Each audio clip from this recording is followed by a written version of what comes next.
Well, hi again, everybody, and welcome to we'll call it a very crowded and action-packed edition of Inside Furman Athletics. For those of you who are watching the video, we are tightly packed into this screen because we have two guests in with us this week, both representing the women's tennis program. Of course, I am Dan Scott. I do not play women's tennis, but Michelle Dasso is the women's tennis coach, and Ellie Schulson is one of 6 seniors on the women's tennis team this year, who is off the team is off to a 6-2 start. So, Michelle, it's good to see you again. How are you? Doing great. Thanks for having us. It's good to have you back, and Ellie, it's good to see you, and nice to meet you. How are you doing? Yeah, I'm doing great. Thanks for having me as well. Now, no pressure, but your coach said that you're the fun one, quote unquote, to talk to. I would definitely say I'm the serious one. She would definitely agree with me on that. I think some of my teammates are definitely more goofy than me, but I tell Coach I get stuff done. So. Okay. Yeah. So was she referring to just maybe in this particular setting? Compared to me, she's a fun one. But you know, okay. the bar is pretty low there. Between the two of you, okay. No, she's my intense one for sure. Yeah. Okay. Well, I mean, you have to have somebody like that, right? Absolutely. So we have it. She's a second coach. I was going to say the coach on the court, so to speak. Absolutely. Off the court as well. Now, that can be a good thing and a bad thing, right? Mm-hmm. Have you learned how to, I don't know if separate that is the right word, but how to manage that? I think it's definitely taken some time. I think learning to manage your teammates as friends and then also as teammates definitely takes a learning curve, and it's something that I feel like I've done a really good job of this year, especially with off-court stuff, because that's just as important. But every team needs a leader. Absolutely. Right. And you can, as a coach, if you want to, designate a captain. I think most teams, if they do have a quote-unquote captain, they have an election. But normally leadership just rises from among the ranks, doesn't it? It sure does. And especially, obviously, we have a team of 6 seniors. But Ellie's really stood out in that department. I think sometimes they're actually more afraid of her than me. Sometimes I'm afraid of her, too. So it works out well. No, I just, adore this group. We got a great group, and it's showing. It's pretty exciting, our start to the season. So yeah, there's a couple of rabbit trails there. I'm wondering if we should go down or if I'm afraid to go down. So we'll just kind of let that rest a little bit. You're off to a really good start, 6-2. Coming off a win yesterday over Elon on the road. But so far, I guess the early feather in the cap is a season-opening win over Alabama. Yeah, that wasn't too shabby. That was pretty fun. Yeah. We had a tremendous crowd, so we really, a ton of thanks goes out to the students and the community that came out and supported us. But that was a fun way to kick off the season, no doubt. What was that like for you? It was incredible. It was definitely one of the more memorable experiences playing college tennis. And like Coach Dasso explained, just having the crowd behind us with all the student athletes filling up the bleachers, that was really remarkable. At a school like Furman, which has a reputation for being a really good women's tennis program, still you only get so many opportunities against Power 5 schools. And when you get those opportunities, obviously you want to take advantage of them, right? Absolutely. And I think it's so important when you have those opportunities. Like, to me, what's really stood out about this team is just the doubles play. So snagging that first point, I think, versus Alabama just really set the tone and honestly kept those students there, too, kept the fans engaged. And I think that really, set the ball in motion and really added an electric, exciting atmosphere at the tennis center. Is it one of those things where all of a sudden the Alabama players may go, uh-oh, they're serious, they're here, and they're ready to play? Yeah, I think they were, our team, if anyone plays us, they know we're competitive, that we're going to give every ounce of ourselves. And so I think that obviously set the standard there. If they didn't know that, they knew that. And we kind of talked about that, how the target's going to be on our back after, just starting the season with a top 25 win. So I've known you for about 5 minutes. I'm guessing there was no lack of intensity at the beginning? No, you can't. I mean, when you have that opportunity, there's not a second that you can take off. And I think that's what we did so well as a team. There was no points off from the very start, and that's how we were able to snipe a great team like Alabama. And Dan, I have to come in here. Our team GPA for last fall was 3.82. So they're intense on the court and they're intense in the classroom. And we've had 3 players this past term with a 4.0, Ellie being one of them. So they're pretty bright. They absolutely get after it on the court, off the court, and in the community. As a head coach, I am just so proud of my girls and what they do and what they give back and how grateful they are for what they've been given here. And you know, that's a point that we try to get across all the time here, because there are a lot of schools around the country that talk about academics and talk about student athletes. But here in Furman, it is literally student first, athlete second, and I get a kick out of talking to freshmen or maybe after they've been sophomores, and Jeff Hull and I talked about this on this program last week. You know, what were you told about the academics at Furman before you got here, and how did that compare to what it was actually like? Do you remember that from 4 years ago? So I was recruited during a slightly weird time. I was recruited during COVID. Right. So I didn't have a lot of communication about like classes, or I didn't even get to see the campus, honestly. So I had always known that Furman was a very academically challenging school, but I had never, no one knows as a high school student how challenging it is.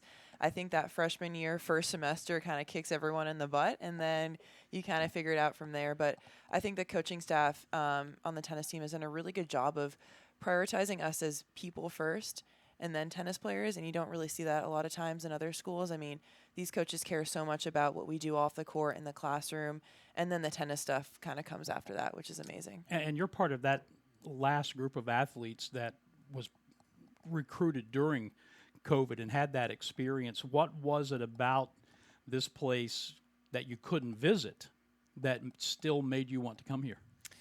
Honestly, you could see how beautiful the campus was even from drone footage. I mean, if you step foot on this campus, everyone says, wow, it's they call it the country club of the South for a reason. It is truly beautiful here. And I think, prior coaches that I was recruited by did an amazing job of making me feel like I was welcome, I was wanted. And, we did a great job communicating with some of the upperclassmen on the team, and Coach Dasso and the coaching staff here does a great job of continuing that tradition. Well, obviously, it's paid tremendous dividends for you individually, and obviously for the coaching staff since you've been here. Michelle, you've been able to reap those benefits and continue to help in the development of Ellie and her teammates. And now 6 seniors, as you mentioned, which means that next year's team's going to look a lot different. Just slightly. Yeah, just a little bit. With 6 seniors and 1 sophomore. Is that Correct. right? Yep. On this year's roster. Yep. So do you have to fight the time is now urge? I don't have to fight it because our girls know that. Uh-huh. That's understood. But hey, at the end of the day, I want to focus on the present. Mm-hmm. We're never going to get this team back. Right. So I mean, these seniors have put in their time. They put in their hearts. They put in. They're ready for a fun-filled season.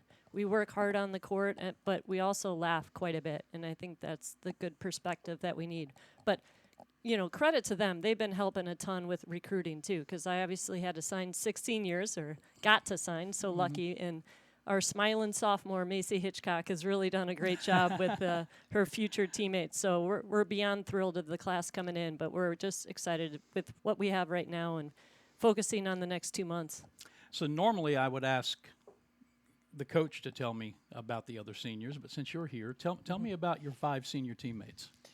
They are awesome. They are such a cool group of girls. I feel so lucky to have met them in this life. I think, the most successful teams you see are the ones that really care about each other, and that's how you're able to push through those moments where the pain is sometimes a little resistance, like, oh, I can take this off. But when you look up and down the line and you see 5 other girls that you've essentially grown up with, you've entered adulthood with, I think it makes winning and losing so much more meaningful. And for you as a coach? I'm not going to lie. I'm going to be sad when they leave. I came here their sophomore year, so I've had 3 seasons with them. It's really the only girls I've known. So, but we're not talking about that quite yet. Right. What we did talk about as a team, though, we had a gratitude day that we chose 1 day per month for this entire semester. And it was pretty cool. I actually surprised the girls last month for March and and reached out to their parents and got pictures of them as little girls playing tennis. And I put it up next to our senior poster picture, and it was so cool. I mean, they're adorable pictures, number one, but it was so cool to see their personalities, even when they're little young guns. But just at the end of the day, this is the gratitude we have for the sport that has given us so much, that it's brought us all together, and just the joy of the game. And that was just a little reminder that we keep in our team room. Did you know that was coming, and were you embarrassed? I was definitely embarrassed because the picture that my mother sent was not okay, but it was awesome. It was truly a great surprise. I mean, some of us started crying because it was Right. really meaningful. But you know what? It wasn't supposed to be okay with you. It was supposed to be okay with your mother. Yep, you're right. You're So right. that's. But she looks so intense and competitive Oh in my this gosh, picture. you I gotta see couldn't this picture. resist. So. I don't know if either of you have been over in the basketball offices, and this is what brought that up. But there is this huge mural, this team photo of the men's basketball team, and I think it's after winning the SoCon championship. I can't remember exactly what it is, but everybody in there is just huge smiles and grins, and there's this celebration. And then Bob Ritchie's son, his at that time newborn son, Jax, I don't know how old he was at the time, but he's got this intense look like, I'm going to choke whoever's next. Bring him on. Let's play right now. That kind. So is that kind of what you're talking about? Oh, that's Ellie to it. Is it really? But he sounds like a future coach, and what a good role Yeah, model he has. Wow, yes. that's impressive. Yeah, you need to wander when they get all that done. You need to wander over there because I'm telling you, it jumps off the wall. Absolutely. Over there. I got to show you this. You got to come over to Oh, the tennis center absolutely, sometime. absolutely. I had 2 daughters of my own. I would love to see that. We're talking women's tennis on this week's edition of Inside Furman Athletics with Coach Michelle Dasso and Senior Ellie Schulson. So 6-2. We talked about the win over Alabama. You just beat Elon. Has the team performed to your expectations through the first 8 matches? I'm pretty pleased. I mean, we're not satisfied by any means. I think there's another gear we can get to, but what I love most about this team is just their toughness. Mm-hmm. We've had some interesting weather this fall. So it's been a little chilly in our indoor. We do quite a bit of morning practices, but our girls can play inside, they can play outside, they can play in the wind, they can play in the sunshine, and they will tomorrow. So tomorrow's going to be supposed to be 74 degrees and sunny. So we got to put on, we've been putting on our gloves, we've been putting on our sunscreen, we've faced it all, but they embrace the challenges, and I know that's never going to be a reason. Yeah, that's the SoCon opener against Western Carolina tomorrow. We'll double back to that toward the end. But Ellie, as a player, speak to the mental toughness, because at this early portion of the spring season, when you're playing at places that don't have the ability to take matches indoors, and you have to play outside when it may be 30-some-odd degrees and windy, how do you compartmentalize that and just go on about your business? Honestly, with a team of 6 seniors, we've seen it all. And I think we use a lot of our experience to our advantage. We've been at this sport, most of us, for 15 years, and there's nothing that can surprise you at this point. You've pretty much seen it all. So we use that as kind of all right, this is to our advantage. We've been here, we've seen worse. So that gives us confidence heading into some crazy conditions. It doesn't bother the coach at all, right? You can bundle up and watch. I have a lot of layers on, Dan. A lot of layers under the. Do you look over at your coach sometimes in that situation and say, come on, toughen up? She's funny. She has a heated vest that she literally charges, that she walks around in, gloves, hat. I can so relate to that. I gotta toughen up, but no. we're next to the track, and it'll be snowing, and we'll see the cross country team running, and I'm like, no excuses. Come on, girls, look at this. I love it.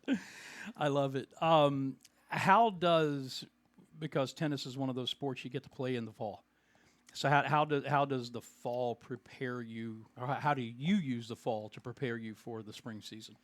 I mean, obviously, every little thing you do matters. Mm-hmm. But I'll be honest, the fall is more about individually trying to get a little bit more sharp on technique or strategy and getting healthy. Mm-hmm. And we had a couple injuries in the fall, so we didn't have our whole squad together. And in a team of 7, that seems very small. So the fun part, I'll be honest, is the spring season when you're really playing next to your teammates, just the flow of energy.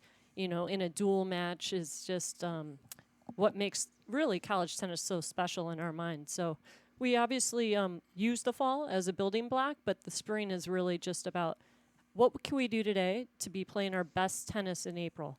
At the end of April, can we get 1-2% better today in each practice? And staying healthy, especially in a small team, is really important.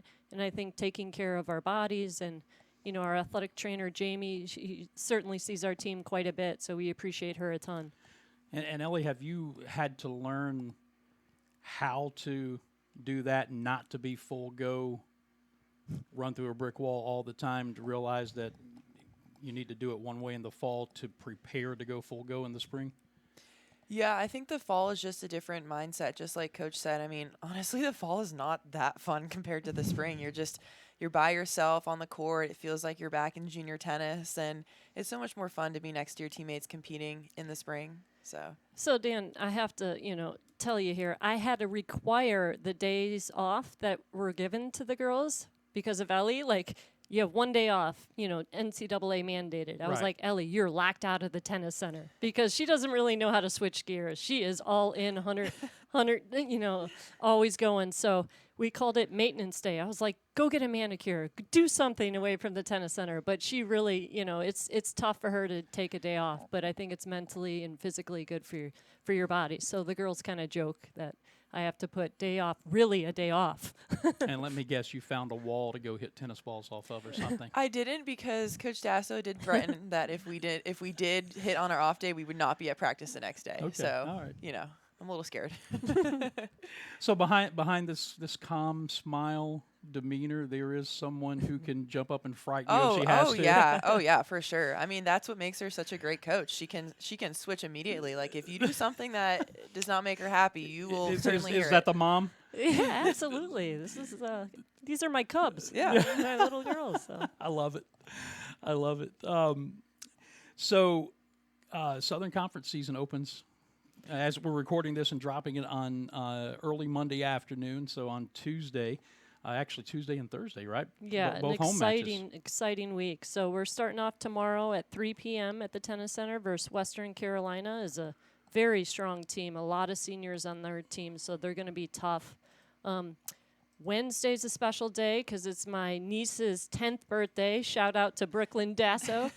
10's a big one, double digits. And then Thursday we also play at 3 p.m. versus UNC Greensboro, who has a new coach, a really good coach. So we're excited. We're obviously to play at home is an advantage, and we love to have some students out, anyone that can come out and watch some good tennis. We'd appreciate it.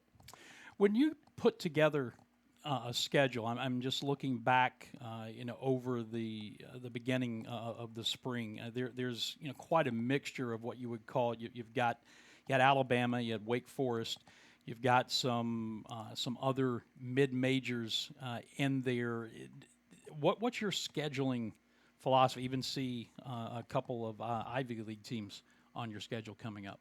Well, honestly, we talk a lot about faceless opponents. It really doesn't matter what they're wearing. If we're playing Wake Forest or if we're playing anyone in the SoCon, like every team is so good. I just think even this year the SoCon has gotten so much better. So many good coaches. So obviously we like to have some home matches sprinkled in there. So it's nice to get some Ivy League schools out here willing to travel to play us, and we're excited about that. But at the end of the day, like every match is so unique and the matchups are so different. You just got to be prepared. And we talked about this before we played Alabama. I was so excited for this schedule this year because I said, girls, we can beat anyone on our schedule and we can lose anyone on our schedule. So to me, that's like the most exciting part. Every time we go out there, we expect the battle. And one of our goals was to win the season opener. And it was pretty cool. I said, girls, hey, yeah, I know we're playing a top 25 program, but remember what our goal is that we set out in the fall. And sure enough, they got it done. So, how this is something we needed to circle back to. How did you get number 22 Alabama out of the SEC Power 5? How did you get them to come here? Well, we went there last year, so it was their turn to kind of return. But I don't know if they'll be on our schedule for the future. So. Well, but even at that, you don't get very many home and homes, and or is tennis different than the other sports when it comes to playing Power 5 No, schools? it's not different, but we just got just lucky there, I guess. And we host a great tournament in the fall, the Debbie Southern, which is a Right. really competitive tournament. And I have just teams on a wait list trying to get in. So I think that also, plays a role. They had asked to get in a couple years ago, and we found a way to get them in. And so I think that home and away we had scheduled, and with that in mind. Ellie, let's talk about the other ways that Furman prepares you, because when this season is over and you graduate, you already have a job waiting. You're going to work in Atlanta for a company called Aon, which is in risk management. How did all of that come about, and how did all of this experience, Furman academically and even the athletic part of your career here, how did that prepare you for this next step that's to come? I think Furman does a really good job of giving their student athletes resources, especially for post-college. I worked very closely with the internship office, just getting my resume, my LinkedIn up, and my dad is actually in the insurance industry, so he was kind of able to help me from that end. And I just feel like I'm so prepared heading into, the real world, you could say, whether it's like the lessons I've learned on the court or, exceeding in the classroom, exceeding in my internship. Like, that's kind of how everything came to fruition. And I'm super excited for this next chapter of my life. But I think for right now, the focus is literally right now. Like, I'm never going to get this time back ever. And I have 30 years to work in an office, and I have 2 more months to play on a tennis court. So, But it's got to be, I would imagine, a load off your mind to know that that's already there and you don't have to worry about it, so you can focus on right now and not have to have that in the back of your mind. Okay, what am I going to do when this is done? You already know, so you don't have to worry about it. yeah, it's super freeing. I think just that whole process of, knowing your plan. And I'm really excited about my plan too. Like, I'm working for a great company. I know my managers. I had an awesome experience in the summer, and I'm just excited. You're right. It's just like a big weight off your shoulders. And Michelle, you know this because I heard something in there. She was going through all of that. Networking is a big thing. It's the old saying, it's not always just what you know, but it's who you know, right? Absolutely. Well, they all have great personalities, too. I mean, quite a few of them have jobs lined up. I told you our GPA, it's not too shabby. Right. But I'm excited for Din's Day when they graduate and they get back. So I keep reminding them, all right. She's got the QR code ready. Oh, I'm ready. I'm ready. ready to share. We get that first paycheck, baby. Here Yep. it comes, ready to go. That's funny. You keep talking about the GPA. I joke with people that I'm the only play-by-play guy in America that works for a school that would not have let him in as a student. So I don't know about that. no, trust me, it's true. I was really good at math until they put the alphabet in it. So I think that was one of Satan's really tough tricks. Anyway, as we push forward, we mentioned we got 2 SoCon matches at home this weekend, tomorrow, Tuesday at 3 o'clock against Western, and then UNCG at 3 o'clock. And then you go another stretch of 5 matches out of conference, and then you close it out with 5 straight conference matches in the SoCon. So is that a intentional quirk in the schedule, or is that just how it worked out? Just a little bit of both. Obviously, we have spring break coming up, so it's nice. We're heading out to Nashville, so a lot of the girls like some country music. So I think Not me. poor Ellie's usually stuck in my car and forced to listen to country, and she's more on the rap side, which is not really my. That's our probably only big difference there. I got my hopes up. I kind of hoped that she had a little classic rock in her there somewhere, but I guess not. You don't want to hear those. No. But so you get to spend spring break playing in Nashville? We are. We have an Airbnb, so the girls love to cook. The coaching staff loves to eat, so it works out well. Perfect storm, right? That's awesome. And then we'll get to the SoCon Championships in mid-April. And if that goes well, there's nothing on the schedule after that, but the NCAA regionals and all of that would follow afterwards, correct? It would.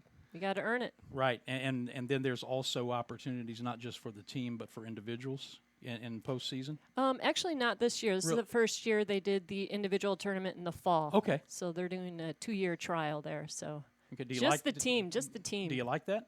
I do. I'm just focused on the spring season is all about dual matches and playing together as a team. So I like it a lot. Okay. So what do people need to know? What can they expect if they're going to come out to watch your team play this week? I'll let Ellie take that. You're going to see a lot of feisty girls. I feel like people, when they think of tennis, they don't understand how like competitive and aggressive it is. So when we have some of our other student athlete friends come, they're like, wow, you guys really get into it. Like, yeah, we're screaming on the courts when we win. Like, we're high-fiving. It's super high energy, not a point off. You're going to see a lot of connection up and down the line from the team, whether that's connecting with high fives or cheering each other on. Yeah, it's super fun. Everyone who comes is like, wow, I never realized how cool tennis was. So we like to make it entertaining for our fans. Yeah, come be loud. It's Yeah. okay to be loud. Well, that's great. You want that, right? Yeah. So you can, if you can't make it, you can always follow along with the live stat broadcast at FurmanPaladins.com, and you can find the complete schedule, all of the player bios, and everything else there as well at the women's tennis page. Or watch it live stream as well. But we'd prefer you come out, Right. especially for our Well, home games. I was looking there, and there, at least right now, the link for a live stream is not at Yep. FurmanPaladins.com, but it'll probably be there by the time By tonight. By it's up there tonight. So if you can't make it, you'll be able to watch it as well. Anything that we haven't covered today that we need to get to before we get into wrap-up mode? I would just like to say, we really are inspired by our athletic director. He just works so hard. He comes out and came to practice last week, and just every time he talks, we're so motivated by him. And I think the girls just, what they did, we talked about earlier, Gratitude Day, but they've written letters to certain people in the community each month that, Furman, what makes Furman so special is the people. And it takes a village. And just hearing you interview other coaches, I learned so much. And it's so awesome to be able to be here, to be able to, showcase what we're about, what women's tennis about, to meet someone like Ellie, who's a tremendous ambassador for Furman. It's just really unique and special. We appreciate it. One of the things I love about this job is, from a broadcast standpoint, I do football and men's basketball, but doing these interviews, every single coach that we talk to in season throughout the year is so engaging. And I've worked at places where it's been like pulling teeth sometimes to get just the least little bit of information out of people. And the coaches here are so engaging and love to promote their programs. And it makes my job easy, because a lot of times, especially if you're talking to Jason Donnelly, it's like, hey, Jason, how you doing? 30 minutes later, good night, everybody. You don't have to ask a whole lot of questions. That's why I brought Ellie on. So, but I love doing it because, you're no different, Michelle. It's easy to talk to you because you love your program, you're passionate about your program, and you want to promote your program. And when you've got those three qualities, doing this is a piece of cake. Well, thank you. And then you bring in somebody like this who brings in that little bit of an intensity. You can even, I think I think you can even see it here. The girls are going to laugh about that fun comment at the beginning if they listen to this. That's fantastic. Well, listen, thank you both for coming in and spending some time with us today. It has been fantastic to have you here. Next week on the program, we're going to flip it over to the men's side and spend some time with on the men's golf side, that is, with Matt Davidson. And the week after that, Rita Gary will be our guest. So we're just going right on down the rosters on both sides on Inside Furman Athletics. Look forward to being back with you again next week. Thanks to Michelle. Thanks to Ellie. And we'll be back 1 week from today. Until then, I'm Dan Scott. As always, God bless you, and so long, everybody. Go Dins.